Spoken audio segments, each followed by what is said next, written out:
बात करने का। यही पूछना था कि आपको क्या रीज़न था कल मुझे नॉमिनेट करने का? बोला कर।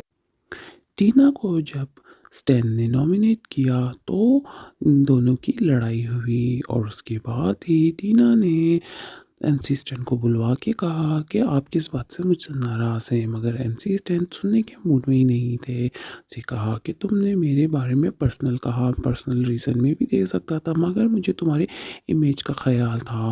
और इसी के चलते टीना तो बिल्कुल गिड़गिड़ाने लगी, यहाँ तक कि एमसी स्टैन ने ये तक कह दिया कि तुम मेरी फ़ैन फॉलोइंग की वजह से मुझसे दोस्ती की है। और टीना रोते हुए चली गई। फिर दोबारा आई, उसे 2-3 बार सॉरी कहा कि मैं तुमसे दिल से माफ़ी माँगती हूँ, मगर एमसी स्टैन का जैसे दिल टूटा हो, वो उसकी बात ही नहीं सुन रहा और गुस्से में चला जाता है कि तुमने एक नॉमिनेशन की वजह से दोस्ती तोड़ी है।